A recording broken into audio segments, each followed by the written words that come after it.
Welcome to another episode of Blockbusting, our special Christmas edition. Boy, oh boy. Merry Christmas, everybody. I'm Jay Light. My guest today, Dan Nolan. Hey. Hey, what's up, Dan? Oh, not much. Dude, it's good to have you. It's great to be here. We're recording in the basement on Christmas weekend. It is not Christmas today. It is several days before Christmas. Yep. What's today? 20? I have no idea. 22nd? It's 22nd. 22nd. We're in the last hour of the December 22nd day. Right. I am stuttering already, and it's great. Things are going great, Dan. Are you sticking around town for the holidays? Yeah, I'm going to Doug's. Nice. Yeah. That'll be fun. It's a big party at Doug Fager's house. Everyone's invited. It is, yeah. If you hear this today and you are in LA, Yeah. go to Doug Fager's house. Mm-hmm. Hit up Dan Nolan Free, or Doug free Fager. beer, pizza for everyone. Just come over. Yeah, Yeah, might as well. Hit him up. Just text him. What Facebook else? message him. What else are you doing? Yeah. You're avoiding your family. Go hang out with your friends. Right. That's Even a- if he's not your, you don't even have to know him. It's for everyone. Yeah, everyone. Yeah, everyone is invited to Doug Fager's. Everyone go to Doug's. Yes. This sounds like a Christmas movie waiting to happen. Everybody go to Doug's. The holiday hit of the summer. What? Oh boy. Let's get into some box office things. So obviously no box office results to speak of because the box office weekend has not even happened yet. Oh yeah. This is going to be a big holiday weekend. It looks like there's a lot of blockbustery type of movies coming out. Yeah, it's the Last Jedi. I think is like way in the lead, right? Right. Last Jedi's way up. Last Jedi had the highest opening weekend of all time, or second highest opening weekend of all time last weekend. This weekend, you got a lot of big shit. There's the Jumanji movie Yeah. with Kevin Hart and The Rock. Jumanji, Welcome to the Jungle. Already coming in second place on Thursday.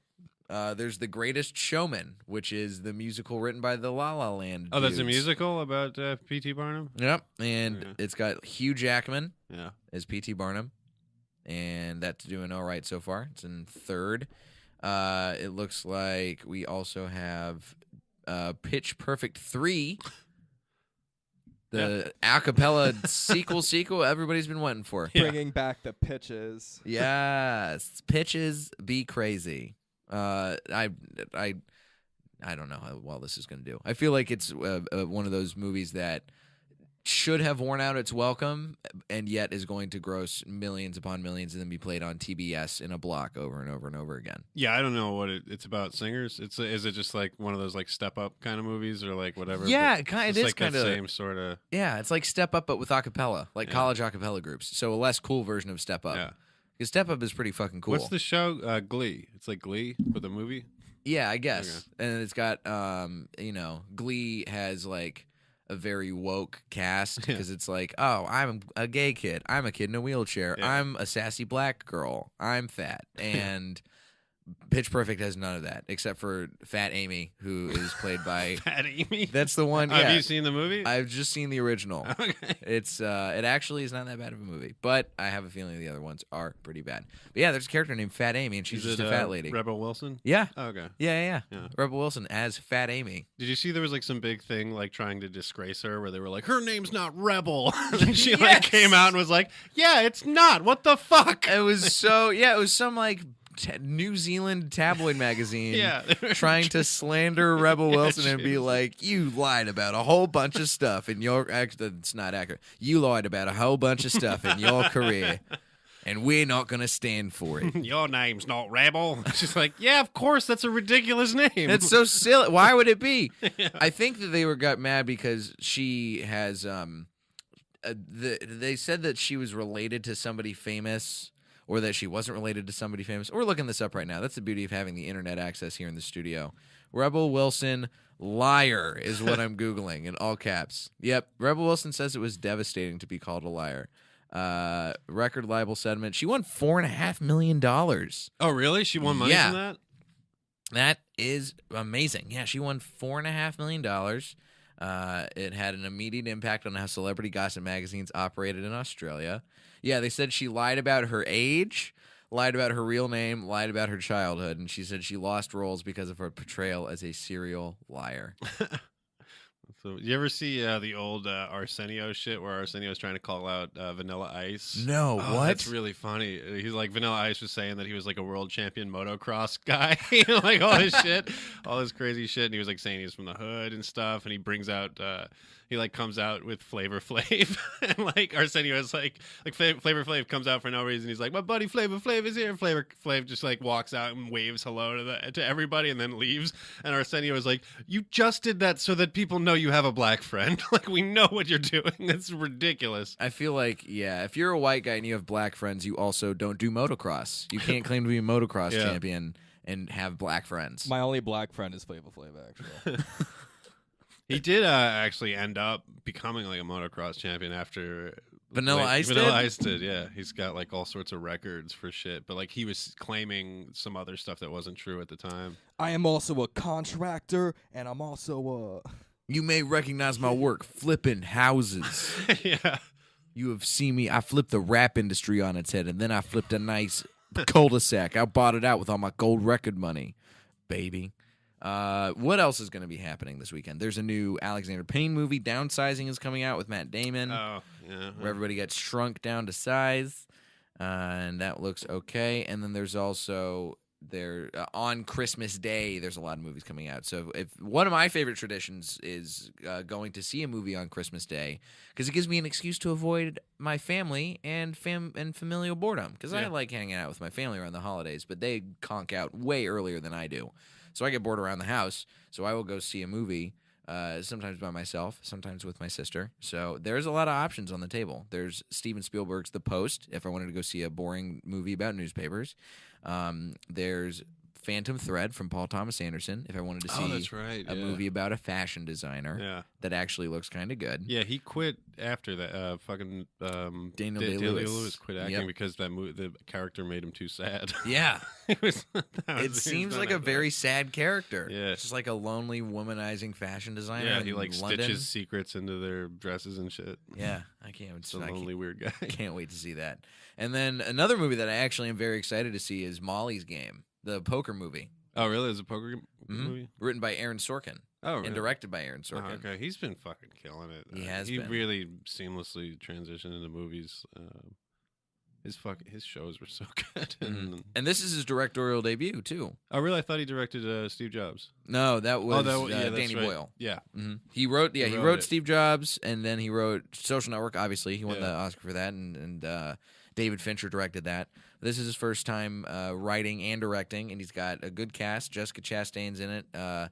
What's his name? Michael Cera, that dude, the dude you all love to hate for his wispy mustache, is in it playing a fake Hollywood celebrity, because it's based on like a real high-stakes poker game here in L.A.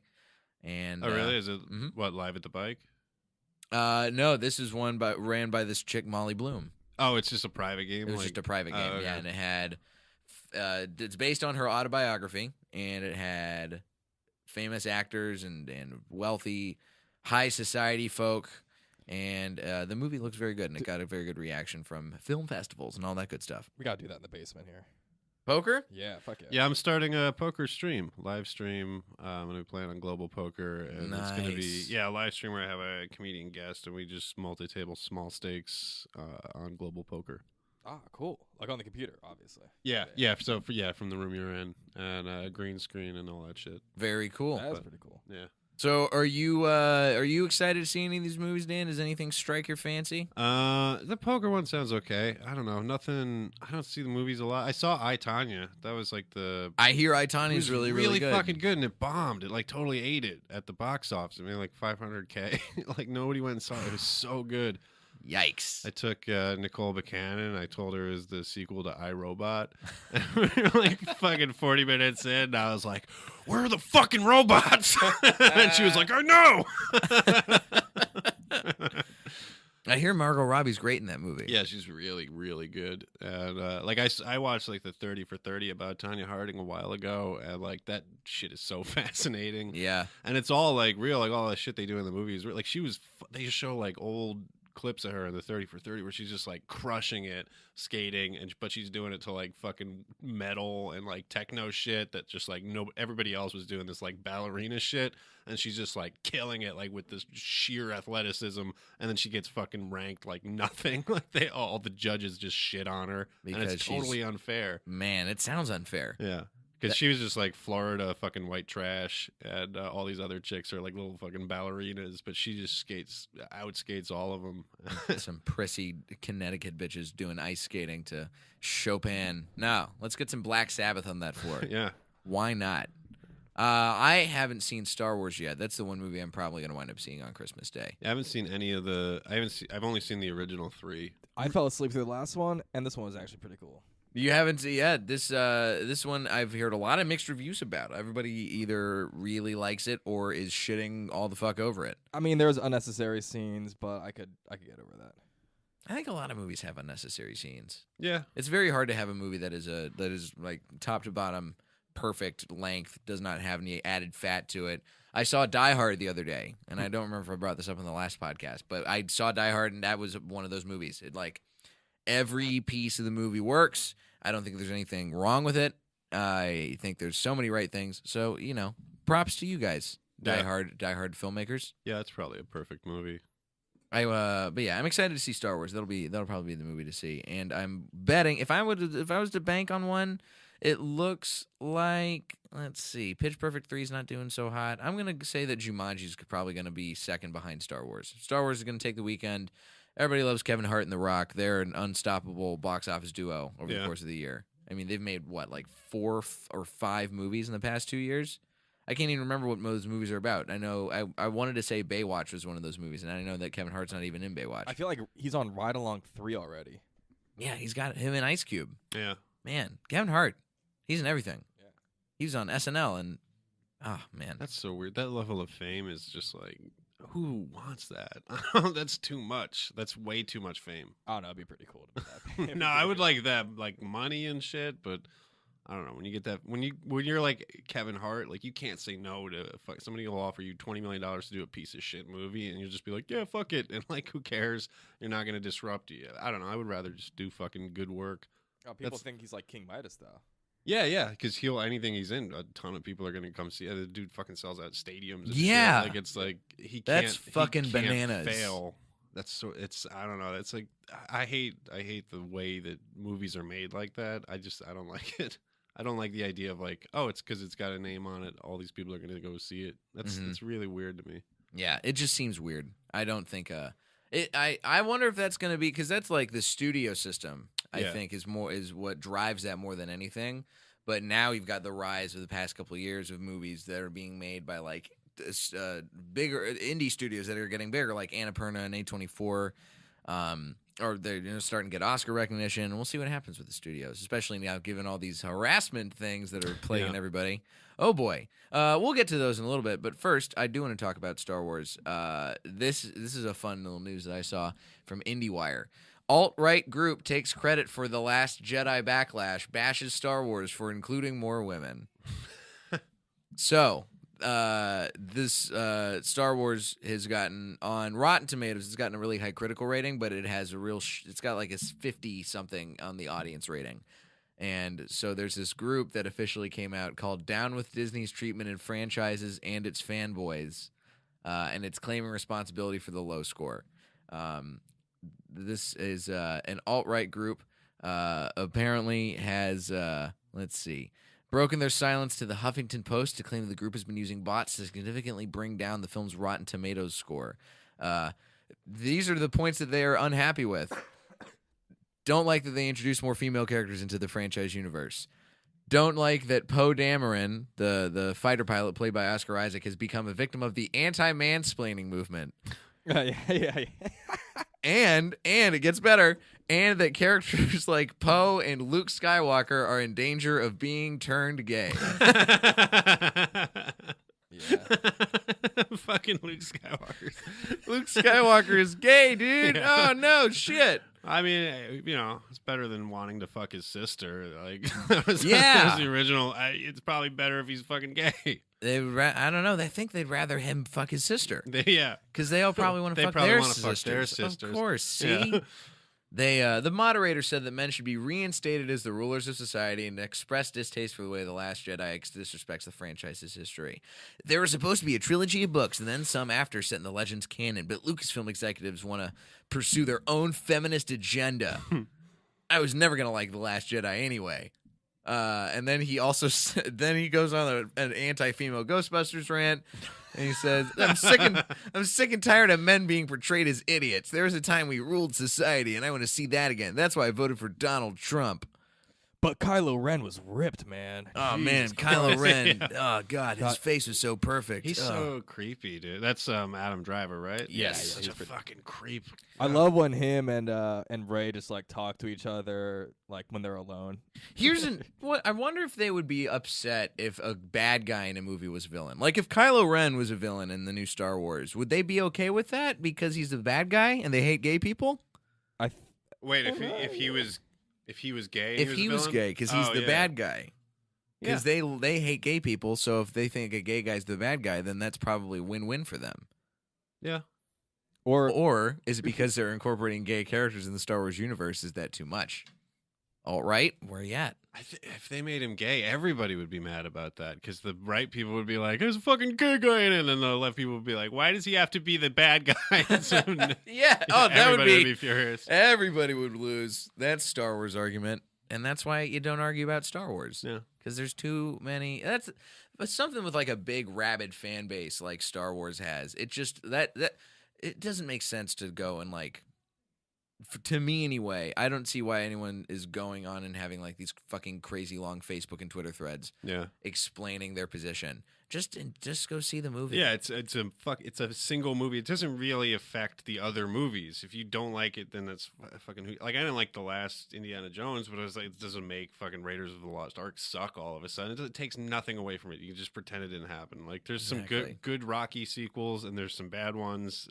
Who cares? Yeah, Yeah. and for some reason it doesn't mean that the next one's gonna suck either. Yeah. Who knows? Yeah. I remember when fucking they were like, maybe Idris Elba will be the next James Bond, and all these people were like flipping out, and it's like, Oh, yeah. fucking dude, he would be a dope James Bond. would First be of an all, amazing he would be James such a Bond. good fucking James Bond. Like, it's so stupid. It's a fucking made up guy. Yeah.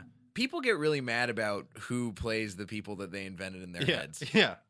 I remember everybody got really mad when Daniel Craig was Bond because they're like, oh, he's blonde. James Bond's not supposed to be a blonde guy. Yeah. What? What kind of fuck weird? These are fucking rules that only exist Who in your head, you cares? fucking dipshit. Who invented that? God, he's Yeah. a Protestant. Wow. I only want a Catholic James Bond. Ugh, my James Bond's not allowed to fuck any women. My James Bond's gay. What if James Bond was gay? Yeah, dude. What if we had a gay Bond? And it's played by Adam Driver. Oh, jeez. Let's move along. The next news story. This is one that is very near and dear to my heart. Coming to us from the Hollywood Reporter. Cult hit The Room, set for wide theatrical release. Really? So, this is in the wake of the Disaster Artist Yeah, coming that out. I saw. That I liked. Disaster Artist is great. Yeah, it's great. I think that's going to do a lot more business over the holidays. I think it's going to be one of those movies that, like, the cool, like, it's going to be something that, like, the parents are going to feel cool by going to see with their kids who have seen The Room before. Yeah. But also, they'll be able to go, everybody will going to go see The Room in wide release because it's going to get a wide release 14 years after it first opened on January 10th. January 10th of next year. Finally going to make it. That's fair. I like James Franco in that. He's one of those guys that he takes a lot of different roles, so I either love or hate what he's doing. There's like some shit where I'm like, you're a hot dummy, you shouldn't be this guy. Like he's in The Deuce right now, and he's so wrong for that fucking role. Like, Is he? yeah, He's playing twin brothers on He's that got show, twin right? brothers, and it's like he's like a Hell's Kitchen bartender, which is like that's where my dad grew up. Like I know those guys all from that old neighborhood. Like, and he's not anything like those people. Like, But he was so confident with that accent. Like he Yeah, always it's talks like, about like that was like his accent from the very beginning that he used to use like in the McDonald's. Yeah. Yeah, I just hate it. I hate it so much. And like Maggie Gyllenhaal shouldn't be on that show either. Like David Simon, like he likes to use fucking real people, and like that's the way it should be. Like attaching a big star to a role like that is like weird. It's just, I don't know. It's I that get, HBO money coming in. yeah. They made him do that. He tried to leave and go to take the show to Netflix. Yeah, it's cool. It's crazy to think that The Wire was made at a time when HBO was still not really like a prestige channel the way it is looked at now. Like Yeah, they had at that point Oz. And they had like just started The Sopranos, Yeah. and they wanted like another show, and they were like, okay, we want to do a cop drama that's not like any other cop dramas, and it got David Simon, who had done Homicide, Mm-hmm. and that's a really good. The book he wrote, which the TV show is based on, is so fucking. I read that in jail, and I Oh, was yeah? like, yeah. Oh yeah, completely glossed over the fact that you've been in jail before. Oh, it yeah. it hasn't come up on the episode yet. Right. Yeah, it's only a matter It usually of time. comes up really early when I hear you on podcasts. Yeah. Dan's been in jail, everybody. Yeah. This is fun. Did you guys? What did you? This seems appropriate to ask. What was watching movies like in jail? We actually had towards the end of jail, they started having movie night, but I'm not fucking kidding. They set it up. It was supposed to be this like big thing treat from the whatever there's not a warden in jail, but whatever the fucking head guy is. I guess the county sheriff. He was like, guys, we're doing movie night for everybody. So yeah, every week we're gonna be watching a movie. I think Saturdays at fucking 9:00 or whatever it was. And then literally 3 weeks in a row, they did it, and it was Thor 2 every time. What? And then we never did another movie night. Why did they pick Thor 2 every time? I don't know. I have no fucking idea. That's so sad. Yeah. They didn't even. They could have picked a movie that would have been like a better movie of the Marvel franchise at the very least. Yeah. I remember when I first got to jail, they were watching. It was like literally while I was in processing. It was like I was still in a white jumpsuit, and they were like fingerprinting me and shit, and they were watching a bootleg of The Wolf of Wall Street because I was still in theaters. And I love that fucking movie so much. Great. And I just got to like sit there and watch The Wolf of Wall Street in medical while I was kicking heroin. But I was like really sick and shit. But I was like, I fucking love this movie. So it was like an hour and a half reprieve from the fucking horrible time I was having. Jordan Belfort coming to you in hallucinations. Yeah. Sell me this needle. Do you have a needle? Let's go. This is appropriate because we're talking about. Let's talk about some cops since we just talked about some popo. Papa in jail. What's going on? This is a big weekend. Speaking of new releases, a big weekend for Netflix with their new movie Bright, which has a big release coming out. It came out today, the day we're recording. It'll be out all weekend. It's their big blockbuster. It got Will Smith and Joel Edgerton, and they play cops in fantasy Los Angeles. The director of Suicide Squad, right? Yep, director of Suicide Squad, baby, and star of Suicide Squad, Will Smith. So Netflix is like trying to like make blockbuster kind of shit right now. Oh yeah, That's so weird. They That'll are. never. I don't know. That's weird. They're wasting a lot of money on shit like. Fucking giving Chris Rock and Dave Chappelle $20 million for specials is like that's so fucking unnecessary. I Yeah. don't know. Mhm. That mean, is a it's huge waste of money. it's They're all like $1 billion in debt right now. Oh, I think they're even more than that. Yeah. I think I saw $10 billion. Is that what it was? Yeah, Mhm. it's fucking. They're just throwing money at shit. And some things it makes sense, but this is one of those instances that like Netflix does not need to be in the blockbuster making business as far as I'm concerned. I get why Netflix wants to get into TV because there's awards potential there, and there's you're going to get some prestige. But Netflix getting into this like territory, it's trying too hard to be one of the big giant like Paramount or Warner Brothers, and Netflix should not do that.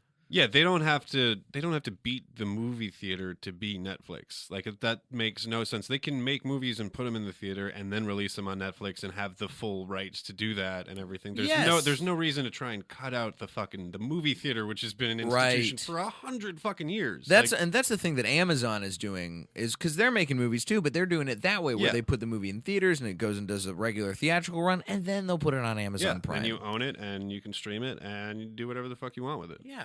This method seems really, really short-sighted. And the reviews of Bright kind of have proven that because it's getting fucking trashed on pretty much every movie reviewing site that there is. Here's some of the choice quotes compiled by USA Today. from Forbes magazine. Congratulations, Netflix. You can make a visually grotesque, dreadfully dull, and hopelessly convoluted would-be franchise action movie, as well as the stereotypical Hollywood machine. If anything, Bright is a giant Christmas and Hanukkah gift from Netflix to the major studios. It shows the streaming giant falling on its face in its attempt to replicate the so-called Hollywood blockbuster. But do you think it's more for an international audience? Like a lot. Like how everything's being made for China? Yeah, pretty, because they don't have Netflix in China, do they? I don't think so. So maybe for the... That's what we can look up. Thank you, Internet. Does Netflix exist in... France was the first thing that came up. Does Netflix exist in China? No, it doesn't look like it. How to watch Netflix in China. It says it enters China being a licensing deal for Baidu, but it hasn't taken off in China. So it doesn't seem like they're doing anything to try and get in over there. So yeah, Netflix is missing out on an international market. IndieWire. Potential international market. A movie that boasts all the production value of an episode of Charmed. Netflix's first mega-budget film starts with a potentially killing premise that never gets off the ground. Apparently, there's a part where this is a part that I would actually enjoy watching in the movie is Will Smith smacking a fairy flying around and saying "fairy lives don't matter." What the? That's the It's worst. just like, Will Smith, what have you done? That's when I see shit like that in movies, I'm like, that was one guy's idea who just had too much power, and that was like probably the only thing he contributed. Like, what if he smacks a fairy and goes, "Fairy lives don't matter," and they were like, "Yeah, we'll shoot it or whatever." The That's the thing. only So reason he's- why that was happening is because Will Smith said, "Oh, yeah, I guess I could say that." Will Yeah. Smith finally gets to be racist against a non-human race. Yeah. So why not? That's edgy, guys. Let's do it. The Wrap says, astoundingly bad in every way. Bright shares in common several of the shortcomings of Ayer's previous film, including conspicuous evidence of desperate attempts to cobble its underexplained and yet somehow overcomplicated mythology into something coherent. It'll do well in China. If it gets to China, if Netflix is even allowed in China. And also, so the movie is getting derided by the critical community. Fans on Twitter seem to kind of like it. Directed by David Ayer and written by our what looks like our newest entry in This Week in Hollywood Predators. Oh, Max Landis. that's right. Bingo, bango, bongo. This is a very developing story as we go to. I'm going to say as we go to press. Not that I'm a fucking press organization. We're just a comedy podcast, guys. But this is coming to us from this shows how fucking far in advance this has come. The nerdstash.com. Nerds of the world unite. He has been accused by what is apparently looks like a growing number of women. The initial accuser is Anna Akana, an actress from Max Landis' hit YouTube video. Why is that a sentence? His hit YouTube video. That should be enough Yeah. to land you in jail anyway. It's imagine being like so not famous that you get fucking outed by nerdwhatever.com. Like that's The that's who Nerd takes you. Stash. Nerd Stash takes you down before fucking anyone else. Yeah, they have this is so sad that this is where I have to get this story from. Is that it's like, oh well, it's either that or like a hashtag on Twitter that is not really trending. I love the picture they have of him too. Oh yeah, this picture of him. This is him looking fucking dumb and patriotic. He looks like a hipster who is making fun of America. He looks like he's about to go to a shitty keg party and wear an American flag diaper. This is there's a lot of allegations going around about him. There are accusations levied at him for being a quote unquote fucking psychopath who is one of the worst people alive. There's a lot. There's right after the Weinstein allegations came out that there's this was one of the names that was sort of floated around, but not officially like named. So this is the first time he's being named. And this is another one we can quote. Mad Magazine editor Allie Gertz tweeted that she couldn't imagine someone who's more scared in a post-Weinstein world than a famous director's son. Yesterday, she stated that she's already spoken with multiple publications about this since her tweet, giving on-the-record comments to all of them on the subject matter. I don't know if they'll ever come out, but from what I can tell, each piece is taking the story very seriously.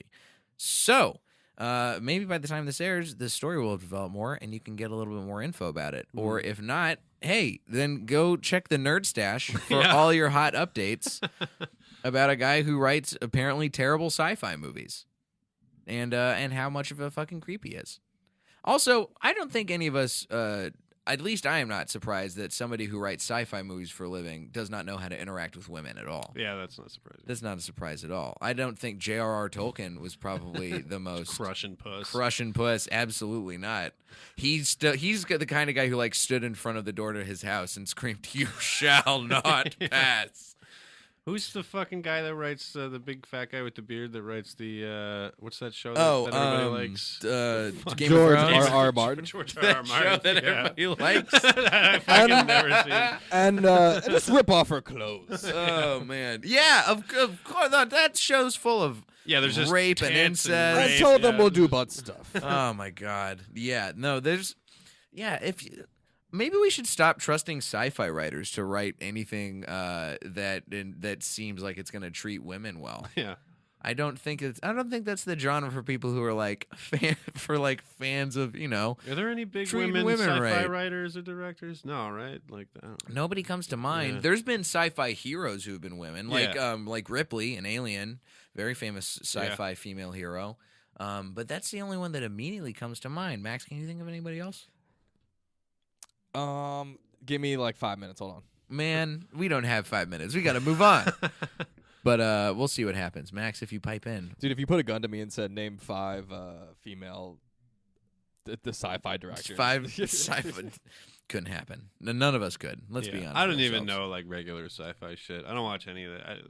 I've never seen Harry Potter or Lord of the Rings or like any. Those are all. Those aren't sci-fi Well, either. That's they're fantasy. It's all whatever. It's all the same shit. If you're basically right, there's only like you're either a sci-fi person, a fantasy person, or neither.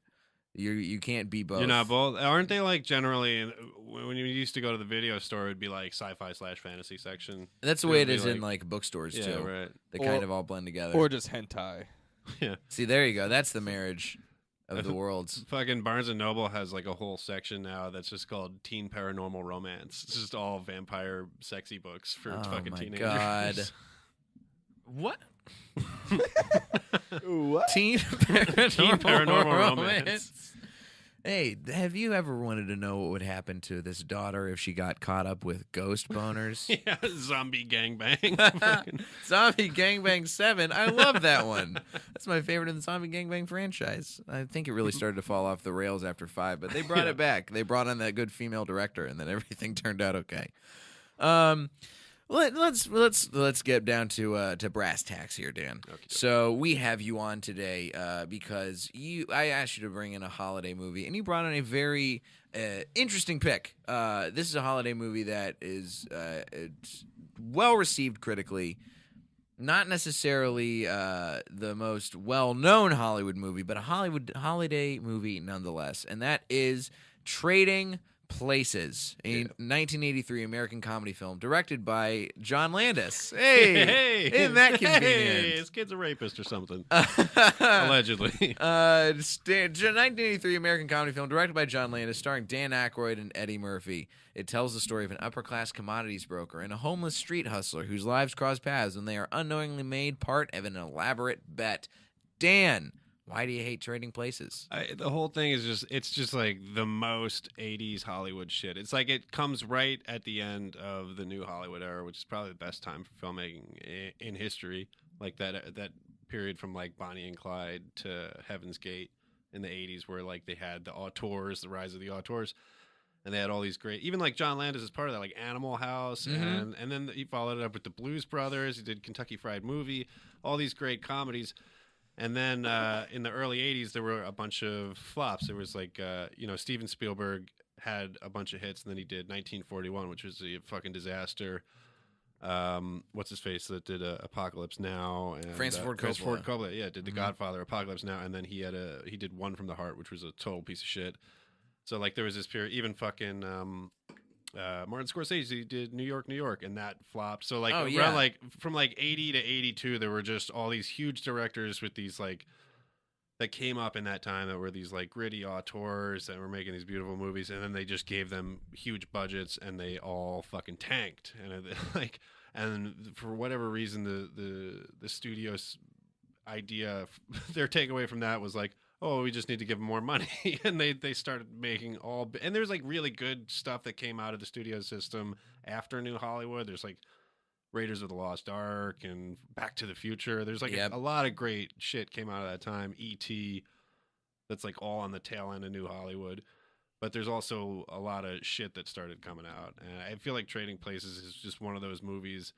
It's kind of one of the first movies of that time where they were like, okay, we just get a big name director, we get 2 big name stars, and then who actually gives a shit about the script? Like that's the last thing on the list. And all the characters in Trading Places, and it's a movie that if you bring it up to most people who have seen it, they like it.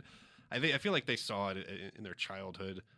It's like when I see stuff like that as an adult, I always wonder, like, is this hacky now? Is this only hacky now? Like, is it just that it didn't hold up and I saw it too late? Like, was this inventive at the time? I have no, like... And I have movies like that for me, too. Like, I feel that way. The movie that I think I feel most that way about, like, is this actually a bad movie or was it a movie that was, like, only of its time? Garden State is, like, my go-to. Oh, I bet that doesn't hold up. I feel like that, yeah. Doesn't. I feel like if you saw that now, because I saw that when it came out, I was like, this is amazing. Or Good Will Hunting. Like, I rewatched that recently. I was like, oh, this is kind of a piece of shit. Like, this is, like, super hacky and, like, overly fucking emotional and sentimental in weird ways that just... Or American Beauty, that shit doesn't hold up. Oh, man, yeah. Movies are kind of like some of these movies that are like artsy movies, and it's so weird that Trading Places is coming up in the conversation, given that the other movies we're talking about are like super high prestige things, and Trading Places is a fucking goof around where a black guy pretends to be a white guy. Oh, silliness ensues. Yeah. But it's like, you go in there and there's like what was I about to say? It's like if you're going on an acid trip, right? They say that acid is like a set and setting drug, and movies, to a certain degree, are kind of like that too. Like, I feel like you're much more likely to enjoy a movie if you're in a certain environment, or if you're in like a certain place in your life, if you're with certain people. And Trading Places, to me, and based on, I didn't get a chance to watch the whole movie before we recorded, but I watched enough of it that I could say it seems like the kind of movie that would play like on Comedy Central in the middle of the day on a Saturday or a Sunday. It's the kind of movie you see when you're on the couch and you're hungover and you don't know what else to do. You don't want to change the channel, but you don't want to turn off the TV either because you just need something to like drown out your fucking head pounding. Yeah, it's in that rotation of like The Money Pit with Tom Hanks, like that kind of shit. Yeah. I remember when I used to work as a bartender on a boat, and one of the guys I worked with was like, what's your favorite movie? And I was like, Annie Hall or something. And I was like, what's yours? And he goes, Easy Money with Rodney Dangerfield. He's like, you like comedy, you gotta watch Easy Money. And he's like, it's the fucking funniest movie ever. And then I saw it and I was like, this is a bad movie. This is like just 80s fucking garbage. That's the thing. In the 80s, there were so many stock terrible movie premises that people threw a lot of money at, especially at the time. Trading Places was made for $15 million. Yeah. That's a shitload back then. Like now, I mean, they didn't even have big budget movies then were nothing like they are now. Now big budget movies fucking $400 million. Like there was nothing, even if you adjust for inflation, there was nothing close to that. Like, which makes no sense to me. Why would you give... there's movies like fucking John Carter from Mars, which was like $400 million, and then it just ate shit at the box office. Like, why wouldn't you just give, 40 people $10 million, and one of them will make a great movie? You can find 40 directors that have a vision and can actually plan out and make a great movie for fucking $10 million, rather than make one movie that might be a piece of shit. I can't even believe companies last after something like that. Yeah, that's Disney. Disney's been... I heard that somebody told... I forget who... I've told this before, I think, but somebody told me that this fucking guy who was starred in John Carter, like, blew a guy who was an important guy at Disney. And I got this... That trash ball John Carter? Isn't that fucking Taylor Kitsch? I don't know.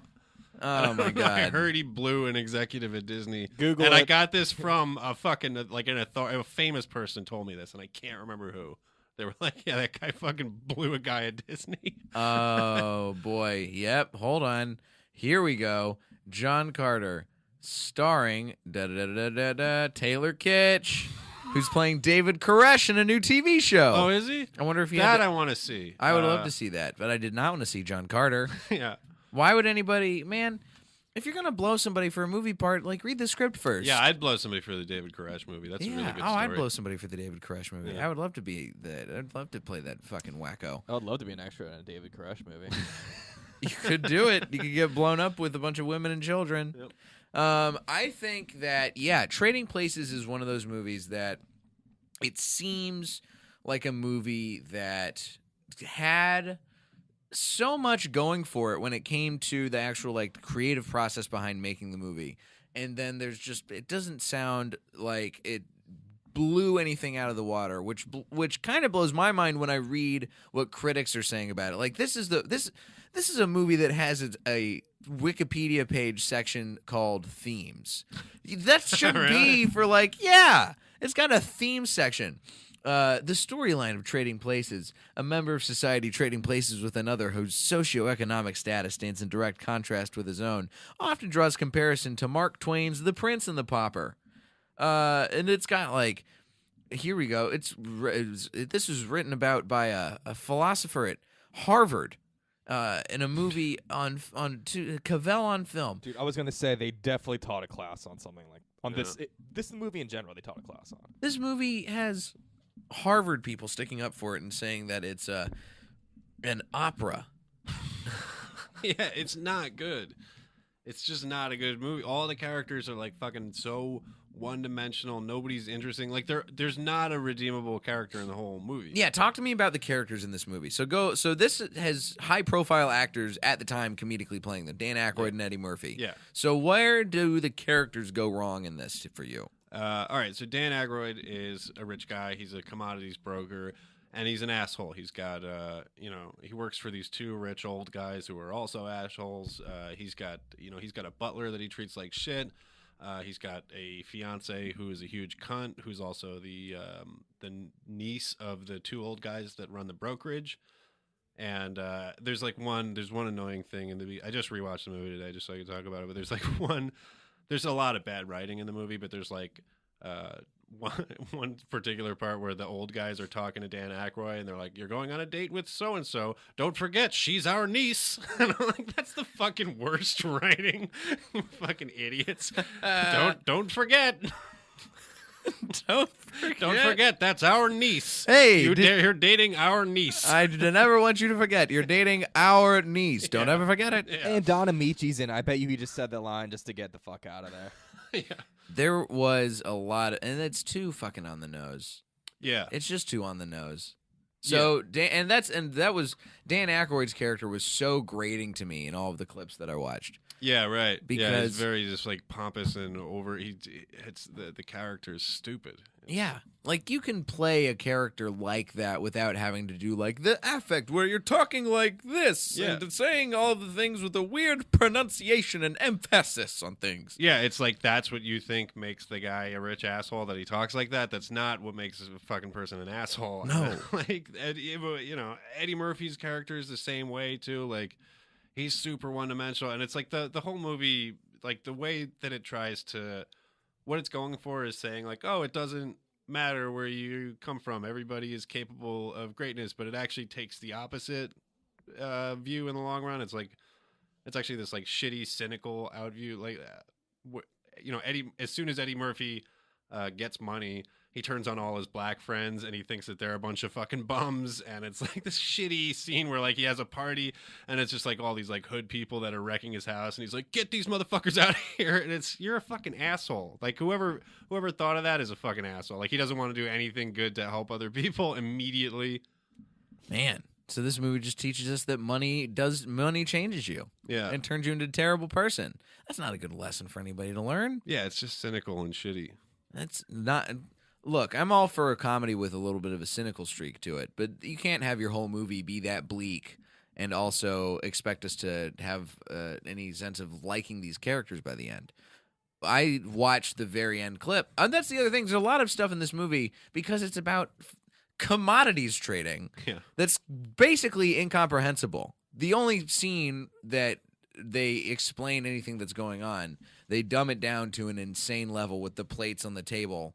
Yeah, and then it's like, oh, so Eddie, it's like they're placing bets. So Eddie Murphy gets this, like he knows like, how to. Oh, y'all are like bookies, and then it's like, oh, okay, great. Now he's a fucking commodities broker. Like, oh, you did it. Even that is like so fucking cynical and stupid. It's like, Yeah. oh, anybody can be a commodities broker. Like, I don't know. The point of view of the whole movie is just so fucking dumb. It's all so dumbed down. Mm-hmm. It's dumbed down, and it doesn't like. It doesn't seem like it needed to be that dumbed down. That's the thing that critically it was really well received, and they this is what Roger Ebert even went so far to say is his first sentence is, "This is good comedy." Yeah. But in general, he kind of talked about how this is a piece of very high satire. A lot of people say that Dan Aykroyd put on a really good portrayal of that kind of character who's like sort of like a foppish, bumbling, like smart dude who wears white gloves and doesn't want to get his hands dirty. And of course, Eddie Murphy's at the height of his comedic powers in movies like this.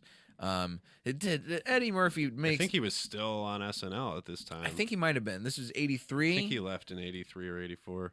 And this is from Richard Schickel of Time magazine, saying that Eddie Murphy's presence makes Trading Places something more than a good-hearted comedy. He turns it into an event. Now, this movie did so well critically that it also got nominated for awards. It won. It was nominated for the Golden Globe Awards for Best Musical or Comedy, and Really? Eddie Murphy was nominated for Best Actor in a Musical or Comedy. And then the British Academy Film Awards, the BAFTAs, Best Original Screenplay this was nominated for. With great lines like, don't forget, she's our niece. Yeah. We got to get a list of what they went up against. I could pull that up, actually. I could probably see what it was. It was nominated for Best Original Screenplay. Jamie Lee Curtis won Best Actress in a Supporting Role. She's the only one in the movie that I rewatched it today. She's the only one that I didn't hate. Well, that's good. Congratulations for winning Best Actress. But her character still sucks, and her character's a fucking prostitute, and they never even like really acknowledge it. There's one, it's not played real. Nothing in the movie is played to the. You're supposed to play to the top of your audience's intelligence. Like we know that she's sucking guys' dicks for a living. And it's never. There's one scene where a guy brings her flowers, and she's like, "Not tonight." Like that's it. That's your fucking idea of a prostitute. Is like a guy just brings her flowers and they kiss. You fucking idiots. She's sucking dudes' cocks. Like, just fucking grow up. How did this win Best Original Screenplay? How did this get nominated for anything? What else was it nominated against? Come on, BAFTA Awards. Okay, here we go. It was also nominated against a Woody Allen movie, Zelig. That was so good, and it won. It beat Zelig. It didn't win. It won the King of Comedy. Oh, that okay. year, which makes it's a great movie. Yeah. But Trading Places, it sounds like, should not have been in the conversation of Best Original Screenplay at all. No, not with those two. I mean, I'm not a huge King of Comedy fan, but Zelig's really good. That was a weird period for Woody Allen too. Like that everything coming out of the death of New Hollywood was like weird. There was like a weird 4-year period from like 81 to 85. So do you think that the script is potentially the biggest problem with the movie? It sounds like, I mean, the writing of it has this sort of worldview that is extremely cynical, and to the point where it is also dumbed down cynicism. Yeah. So it's like trying to put it out as palatable to the masses, which is what I guess maybe in the end, maybe that's what satire is kind of trying to do in general, is take like a cynical worldview and make it palatable. But there's a limit to that, I think. Like Bright apparently is being looked at as like it's trying to be social satire and also trying to be a cop movie that is also set in like weird modern day Lord of the Rings universe.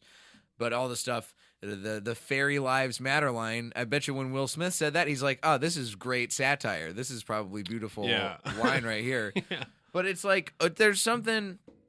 Satire has to have a degree of not just edge and cynicism to it, but it also has to be smart. And you can't play satire as fucking dumb for dumb's sake. Yeah, you can't condescend to the audience with satire. Like you have to play to the top of your audience's intelligence and play to the top of your intelligence.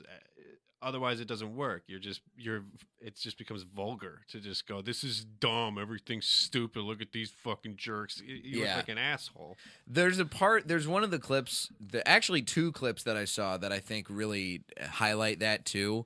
And it's one of these, it's a movie that there's 2 scenes where white people, that at least that I saw in the clips, and I'm sure there's a lot more of it throughout the movie, where white people are throwing around a lot of racial shit about black people in what they view as private, like in the bathroom scene with where they bring out the $1 bet. Says the N-word. Yep, and he says, I don't want an N-word running my family business. Yeah. And then when Dan Aykroyd pops out of bed and says, I had a dream about the most horrible Negro. Yeah. And then Eddie Murphy's sitting right in the front. I laughed like twice today watching the movie. That was one of the only parts that I fucking laughed with.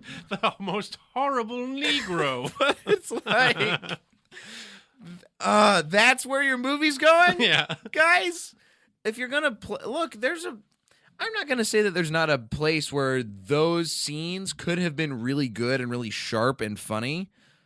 And I laughed out loud during the most horrible Negro. I laughed at that. It's so stupid. Yeah, you have to laugh at it. Because that's the point where I think the satire kind of clicks, where it becomes so over the top, but it doesn't feel too dumb. Like, it's like, oh yeah, I could see why somebody who's maybe like Dan Aykroyd's character might do something like that and might say something like that. Yeah.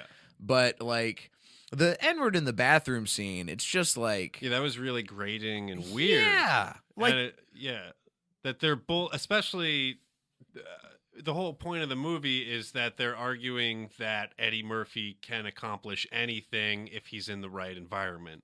And then you just call him an N-word. Like, it does not jive with what you're trying to say as a movie. These are the guys who set the whole experiment up to say, I bet Eddie Murphy could be just as successful as Dan Aykroyd if he had the same circumstances. And then you're like, well, he's an N-word, so who gives a fuck? Yeah, right. It's really cynical and fucking dumb. Is there anything that you think this movie could have done differently to make it something that would be a little bit more... what's the word I'm looking for? I always forget. Something that it doesn't feel like a time capsule, like something spot on for its time. It lasts for a while. Yes, and not just something that's very like poignant, of an era, poignant, lasting. All of these words are words that it could mean. But what does that mean to you, Dan? I think the best writing is realism. Timeless. That's the word I've been looking for this whole fucking time.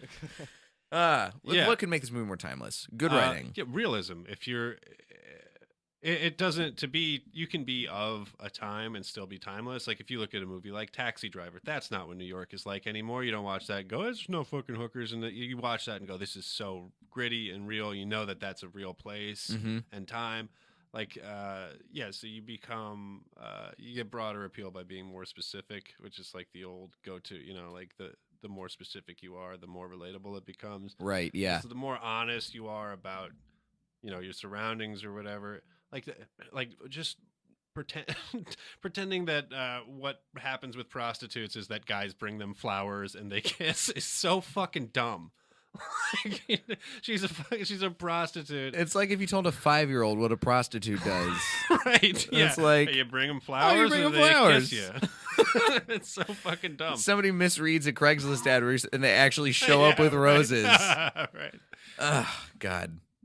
So yeah, I think. Is there any changes to the characters you would make or anything like that as well? Yeah, I mean, if I could make, what would I do? Like Dan Aykroyd, it's hard to say because everything is sort of just slightly wrong. Like, nobody really has any redeeming qualities except for Jamie Lee Curtis's character because she takes in Dan Aykroyd. But Dan Aykroyd is like, he's an asshole, and then as soon as he loses his money, all of his friends abandon him.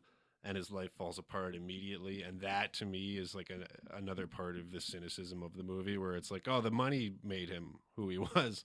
And that's the opposite of what they're trying to say with the movie, is that money doesn't make you who you are, is that human exceptionalism is beyond that and all this stuff. But then if you actually look closely at what they're doing, it does not add up to what, the examples that they have.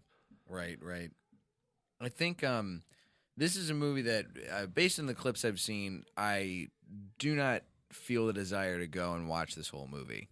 Yeah, I don't it's think like I feel like I got it's it fucking summed 2 up. hours long too. Yeah, if you're gonna make a comedy that's an hour and a half, please. Yeah. There's very, very rare that a comedy can sustain being more than an hour and a half. Yeah. I can't even think of one off the top of my head. Yeah, no. And there's like random cameos in it too that just don't. There's Franken and Davis are in it. Yeah. For like no real reason. There's just a thing where they have a gorilla rape a guy, and like it doesn't. Wait, what? There's a fucking. They're like on a train, and then Franken and Davis bring this gorilla onto the train, and then they put the bad guy in the movie, Dan Aykroyd and Eddie Murphy and Jamie Lee Curtis, dress the bad guy up in a gorilla suit, and he gets raped by a real gorilla that Franken and Davis put on the train for. It does not make any sense. What? Yeah, it's one of those things like, oh yeah, we'll just have a guy get raped by a gorilla. Like, you ever see like Rocky IV, where they're like, it's Rocky's birthday, Paulie's birthday, and Rocky buys him a robot, and it's like, why the fuck do you have a robot in this movie? And it's like, happy birthday, Paulie, and it's like this fucking robot that comes out. It's like, this adds up to nothing. You fucking idiots. Some fucking producer was like, yeah, what if he gets him a robot? I want him to put a robot in the movie. And they were like, oh, okay. At least $1 million of that movie went to their gorilla budget just for that whole scene. Oh my God. Fucking the 80s were a time of too much fucking excess, man. If you have a set time period where you can have great things happen, like Back to the Future and other great movies that escape me. E.T., Raiders of the Lost Ark, E.T. Yes. Encounters. All of that stuff is great, but then you also are going to have the excesses create dumb bullshit like movies with gorilla rape. Yeah. Hey. But it could only have been done in the 80s. If you did something like that now, the movie wouldn't be funny. It would be like serious, and it kind of hit too close to home. Are you getting raped by gorillas in there, Max? Exactly. Is that too close to home for you? Oh man, this is a movie. Again, I'm not gonna go see it. It's a movie that like I have no desire to see. I'm not gonna add to my holiday movie workarounds. You did not have to turn me on this movie, Dan. I already had this movie before I even had. I've never seen the whole thing, and I'm already just like, okay, there are better movies out there. Yeah. What are your go-to holiday movies if you're just sitting at home? We got Christmas Story, Die Hard. Die Hard is up there now, especially after having just finally seen it. I'm always a big proponent of It's a Wonderful Life. I love Bad Santa. Oh yeah, Bad Santa is great. It's so good. Not a family holiday movie by any means. I wouldn't my watch God. that with my folks, but I love that I movie. can't wait to show my kids movies like yes. that. Like, me too. I want to be the cool dad that shows his kid fucking Bad Santa when Me he's like too, 11 man. years old. Like way too. I'm gonna show my kids. My dad did that with me. He gave me movies like that when I was way too fucking young, and so I want to pass that on. And I want to do that too. And I'm trying. Those are the three that immediately come to mind as like absolute favorites. Elf, also a great holiday movie, always holds up. And I was one of those movies that like I avoided seeing it for a long time because I was like, this is everybody's quoting it. This can't be that good. It's too popular. And I watched. I was like, oh, this is delightful. Yeah, I wonder. I was thinking about that today because, like, I wonder if a lot of Will Ferrell stuff is going to be like the way that I look at Trading Places now. I wonder if people 20 years from now that's what they're going to look at, like Old School and shit like that. Like, I wonder if it won't hold up because, like, I'll watch Old School and it's so funny to me, and that's such a part of my life. Like being, I don't know, whatever I was, 15 years old when that movie came out and going to see it in Or theaters Step Brothers. Yeah. That whole like the 40-year-old virgin. Is that shit gonna hold up? It's so good. It is, and that's the thing. But it's one of those. It's like, I don't know. I guess if that's the movies if Trading Places is the movie that like everybody saw when they were 15 and they fucking loved it. Yeah. And those are the movies that we're seeing when we're 15 and we fucking love those. There's a definite difference in the kind of movie that it is. Like those Will Ferrell movies are dumb for the sake of being dumb. Yeah. Right, like old school is not looked at as like Right. a Nobody high from society. Harvard is. Yeah. Nobody. That's right. Yeah, nobody's from Harvard is It's using not the based word. on a Mark Twain story. Yeah, nobody's using the word postulate and axiom in sentences Yeah. about old school the way that they That's are about true. trading places. Well, not yet, Jay. Not Yeah. yet. I'm sure some fucking asshole has. Somebody probably Yeah, not at will. Harvard, but Yeah, Merced. maybe somebody at Brown. I think that I don't know. I hope that they hold up. I Yeah. think that those movies certainly reflect a time period, and probably the way that the movies like Trading Places and other comedies of that era reflected a time period. I So, I don't remember in high school, I had to give a report on Macbeth, and I gave a 20-minute report comparing Macbeth to Rocky V, and I fucking played the end of Rocky V, and we watched 6 minutes of my presentation was just the final fight in Rocky V between Rocky and Tommy Gunn. I had like, oh, this guy George Washington Duke is like the fucking he was Lady Macbeth or some fucking weird retarded nonsense, and I got an A-. That's why I love you, Dan. Yeah. You take the risks. Dan, thanks so much for coming on Yeah, today, baby. man. Merry Christmas to you. Oh yeah. Where can our listeners find your work? I think I took everything down right now because I'm trying to find a job. So nowhere. Nowhere. Everything. My Twitter is private. Don't send me a Facebook request. Yeah. Hey, Dan's going underground. Yep. You can find me at Diet J on Twitter and Instagram, jlightcomedy.com for show dates. We have Max Goldman in the booth. Thank you so much, Max. oh, no problem, man. I love you. Glad to have you. Love you too, buddy. And thank you to the Comedy Store for having us. And as always, in the basement studio. This has been another episode of Blockbusting. Folks, go see something good for a change.